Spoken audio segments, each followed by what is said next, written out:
When I was faced with this shadow of doing nothing, inaction, I realized that my relationship with not doing anything is so complicated because I saw inaction as an active act of violence. I equated inaction with violence.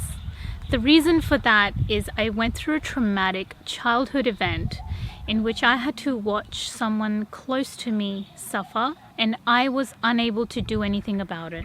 I was too young at the time, and so I felt powerless to say anything or to stop the abuse. But what ended up happening instead was I started to internalize that the reason this person in front of me is getting hurt is because I am deciding to do nothing. It's because of my inaction that my loved ones are suffering. And so growing up, unconsciously, this internal belief started to create an attitude in which I was always trying to be the overachiever because family and love and connection are really important to me. From an unconscious perspective, I thought I was doing the right thing, protecting my loved ones, always being active, not indulging in inaction. And this skewed idea of inaction equals violence was driving the burnout that I've been experiencing in my adult professional life. It's taken me many years to connect the dots and finally realize that the reason behind this burnout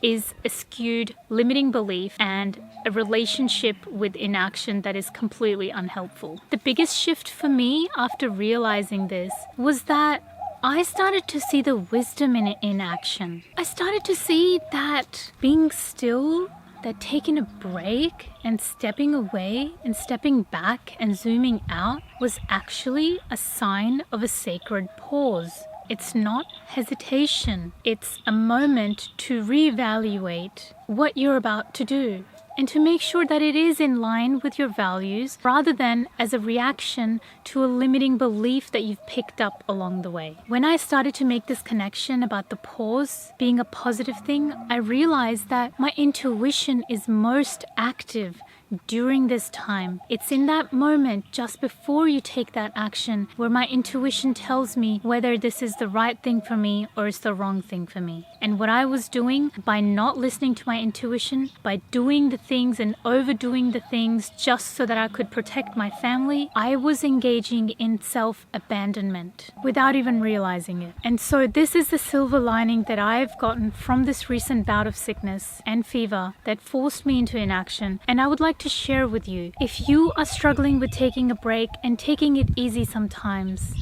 know this: your relationship with inaction is something that you need to confront and integrate.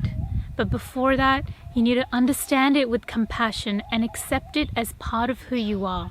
For me, that means being in gratitude to this part that is trying to protect me and is trying to protect my family. It's understanding that it is coming from a good place, but it turned into a shadow because of the trauma that's associated with inaction. I really hope this made sense to you and it helps you to draw comparisons in your life where you might be wanting to improve, but finding that there's a block there and not figuring out where that block is coming from. Working out your limiting beliefs can be such an empowering process to go through, but it does start with awareness and it starts with understanding. So take this message home, apply it in your life, and let me know how it works out for you. I'd love to hear about your progress in the comments below. I'll see you next time.